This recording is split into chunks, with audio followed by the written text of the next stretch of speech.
द्वितीय वर्ष भूगोल के प्रथम प्रश्न पत्र मानव भूगोल के अंतर्गत पिछले वीडियो में हमने मानव भूगोल के तथ्य या तत्व उससे संबंधित प्रोफेसर जीन ब्रून्स के द्वारा किए गए वर्गीकरण या उनके द्वारा सम्मिलित विभिन्न तथ्यों के बारे में जानकारी प्राप्त की।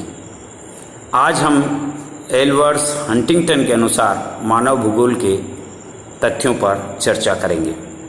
हंटिंगटन ने मानव भूगोल के तथ्यों का विभाजन सर्वप्रथम दो भागों में विभाजित किया।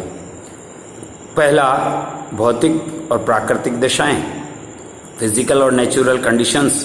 दूसरा मानवीय दशाएं, कल्चरल और ह्यूमन कंडीशंस।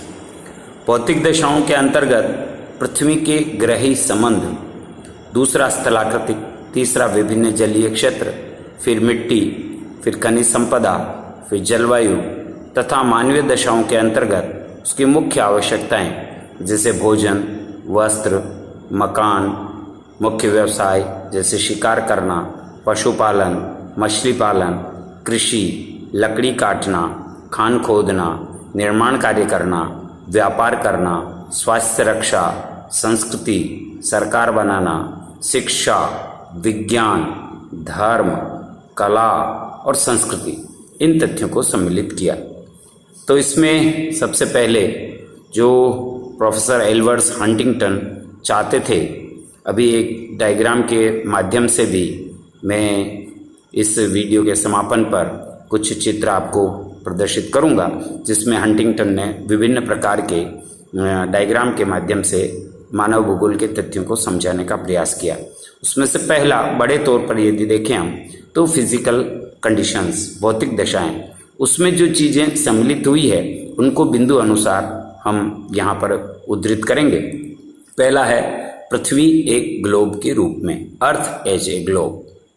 पृथ्वी ब्रह्मांड के अन्य ग्रहों की भांति सूर्य के चारों ओर 365 दिन और 6 घंटे और अपने अक्ष पर चारों ओर 24 घंटे में एक चक्कर पूरा कर लेती है।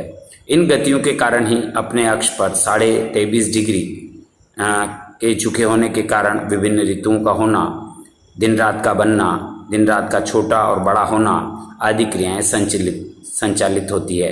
इस प्रकार भौतिक दशाओं में सबसे महत्वपूर्ण पहला बिंदु पृथ्वी एक ग्लोब के रूप में, अर्थ एज ए ग्लोब, मानव भूगोल के विद्यार्थी को समझना आवश्यक है।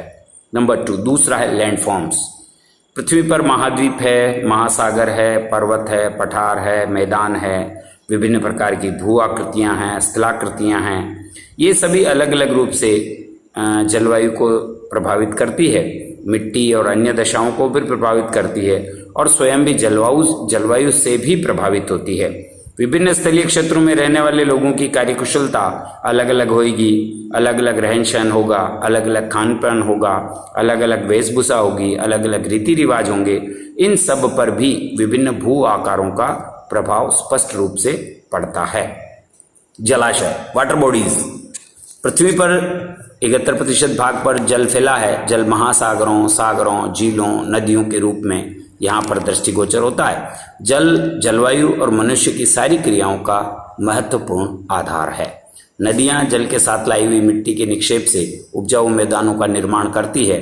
इससे विभिन्न फसलों का उत्पादन किया जाता है। महासागरीय क्षेत्र की जलवायु सम पाई जाती है और दूर जाने पर यह जलवायु विषम होती जाती है। इसके अतिरिक्त सागरीय क्षेत्रों में खाने योग्य मछलियाँ और विभिन्न प्रकार की व्यापारिक गतिविधियाँ जल मार्ग संचालित हैं। औद्योगिक, व्यापारिक, कृषिगत क्रियाओं को यह क्षेत्र यानी जल का जो बिंदु है वो सर्वाधिक रूप से प्रभावित करता है। इसलिए इसमें जलाशय को इसमें जोड़ा गया है। फिर है मिट्टी और खनिज, सॉइल एंड मिनरल्स। मिट्टी और खनिज पर ही सब मनुष्य के व्यवसाय और मानवीय बस्तियों का विकास हुआ है। उपजाऊ एवं समतल प्राय मिट्टियों के क्षेत्र महत्वपूर्ण, वहाँ पर मानवीय क्रियाएं संपन्न होती है। खनिजों की प्राप्ति मानवीय स्थायित्व का महत्वपूर्ण कारक है। खनिजों पर ही किसी देश की व्यापारिक, औद्योगिक विकास और स्थिति निर्भर करती है। अतः मिट्टी और खनिज मिलकर मानवीय रहन सहन, मानव के विकास, मानव की आर्थिक क्रियाओं को प्रभावित करती है। और अंतिम इसमें है जलवायु, द क्लाइमेट।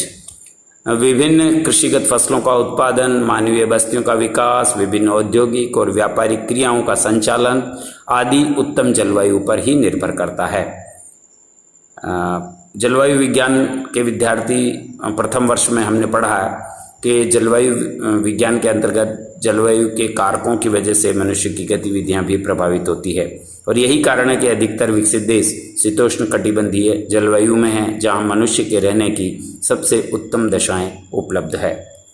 दूसरा जो उन्होंने लिया वो है मानवीय क्रियाएं, ह्यूमन रिस्पॉन्स। इसमें मानव के विभिन्न व्यवसायों, उनके जीवित रहने की आवश्यक तथ्यों, दशाओं, जैविक तथ्यों को इसमें उन्होंने सम्मिलित किया। उसमें उन्होंने विभिन्न पेड़ पौधे, वनस्पतियाँ, घास और फलदार पौधे, जंगली पौधे, झाड़ियाँ, अंगूर, नारियल, अन्य प्रकार की वनस्पतियाँ, वन औषधियाँ, पेड़ पौधे और वनस्पति को उन्होंने सम्मिलित किया। दूसरा, पशुओं के अंतर्गत उन्होंने जंगली जानवरों को चीता, वानर, हिरण, नीलगाय, कंगारू, हाथी, पालतू जानवरों में कुत्ता, भैंस, गाय, भेड़, बकरी सभी को सम्मिलित किया जाता है। इसके अतिरिक्त मानव की प्रमुख क्रियाएं हैं, आवश्यकताएं हैं, उनमें भोजन है, वस्त्र है, मकान है, इसके प्रमुख व्यवसाय है, कृषि है, पशुपालन है, मत्स्य है, मत्स्य का व्यवसाय है, शिकार करना है, लकड़ी काटना है, विभिन्न वस्तुओं का उत्पादन करना है, उनका स्वरूप बदलना है, औद्योगिक क्रियाएं हैं, व्यापार है, वाणिज्य है। इन सभी तथ्यों को भी हंटिंगटन ने समावेशित किया है। हंटिंगटन ने मानव भूगोल के तथ्यों को एक चार्ट द्वारा प्रकाशित किया है। इस वीडियो के अंत में मैं उन्हें आपके समक्ष प्रस्तुत करूंगा। इसके अलावा प्रोफेसर फ्रिंच और ट्रिवार्था ने भी मानव भूगोल के तत्वों का विस्तार से विभाजन किया है। उसके अंतर्गत उन्होंने भी, फ्रिंच और ट्रिवार्था ने भी अपनी पुस्तक द एलिमेंट ऑफ ज्योग्राफी में मानव भूगोल के तथ्यों को दो प्रकार से विभाजित किया। प्रोफेसर फ्रिंच और ट्रिवार्था ने पहले वर्ग में प्राकृतिक दशाएं यानी भौतिक भूगोल को रखा है, दूसरे में सांस्कृतिक दशाएं यानी मानव भूगोल को रखा है। उसमें प्राकृतिक दशाओं में सबसे पहले उन्होंने जलवायु को महत्वपूर्ण स्थान दिया। उसमें से जलवायु के अंतर्गत तापमान को और महत्वपूर्ण माना। सबसे अधिक गर्म ठंडे महीने, हिम ऋतु का प्रसार, हिमानी के का या शीत ऋतु का जो आधार है उसको उन्होंने महत्वपूर्ण माना। फिर वर्षा, कुल वार्षिक वर्षा, फिर वृष्टि, वार्षिक वृष्टि की संभावना, वर्षा का वितरण और फिर उसमें जलवायु का भेद। चूँकि हमको ध्यान में प्रोफेसर फ्रिंच और ट्रिवार्था क्लाइमेटोलॉजिस्ट थे, इसलिए उन्होंने क्लाइमेटिक ज्योग्राफी यानी जलवायु को महत्वपूर्ण स्थान दिया। फिर है इसमें भूतल की बनावट, भूतल की चट्टानों के गुण, भूमि की बनावट, स्थल रूप, पर्वत, पठार, नदियाँ, मैदान, धरातल के छोटे रूपों को उन्होंने सम्मिलित किया। और तीसरे में है भूमि के साधन यानी भूमि के जलाशय और प्राकृतिक वनस्पति और पशुओं को एक साथ सम्मिलित किया। और अंत में भूमि के भौतिक और रासायनिक गुण यानी मिट्टी की दशा, मिट्टियों के विभाग और खनिज पदार्थ, ये प्राकृतिक दशाएं प्रोफेसर फ्रिंच और ट्रिवार्था के अनुसार। जबकि उन्होंने सांस्कृतिक दशाओं में मानव भूगोल के अंतर्गत जनसंख्या यानी उसका घनत्व, उसकी वितरण प्रणाली, फिर निवास स्थान और आबादी यानी निवास की किस्में, बिखरी हुई आबादी है, प्रकीर्णन है, कैसे है, सघन है, फिर उत्पत्ति से संबंधित दशाएं यानी कृषि की उत्पत्ति कैसे हुई, खेतों का आकार कैसा है, कृषि योग्य भूमि कैसी है, कृषि की किस्में कैसी है, फिर उसी में उद्योग धंधे और मशीनें, कच्चे माल, शक्ति के साधन, तैयार माल, संसार के औद्योगिक प्रदेश उन्होंने सम्मिलित किए। फिर शोषक धंधे यानी जिससे हम प्रकृति का शोषण करते हैं, जैसे लकड़ी काटना, एक बार वृक्ष से लकड़ी काटी, वृक्ष को समाप्त कर दिया, मछली पकड़ना, मछली समाप्त हो गई, शिकार करना, खान खोदना यानी खनिजों की समाप्ति, इस प्रकार की चीज़ों को उन्होंने शोषक धंधों के रूप में सम्मिलित किया।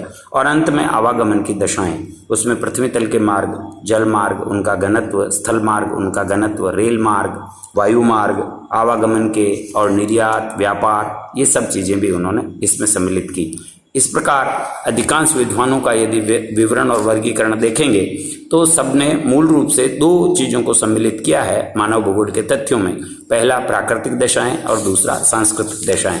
इसी प्रकार प्रोफेसर विंसेंट ने भी मानव भूगोल के तथ्यों और वर्गीकरण को उन्होंने सम्मिलित किया है। कुल मिलाकर प्रोफेसर जीन ब्रून्स, ब्लास, विंसेंट और एडवर्ड हंटिंगटन और उसके अलावा फ्रिंच और ट्रिवार्था के महत्वपूर्ण विद्वान हैं जिन्होंने मानव भूगोल के क्षेत्र में अपना तथ्यों के संबंध में महत्वपूर्ण कार्य किया है। इसमें से प्रोफेसर जीन ब्रून्स और प्रोफेसर एल्वर्स हंटिंगटन का जो है ये वर्गीकरण हमारे पाठ्यक्रम में है।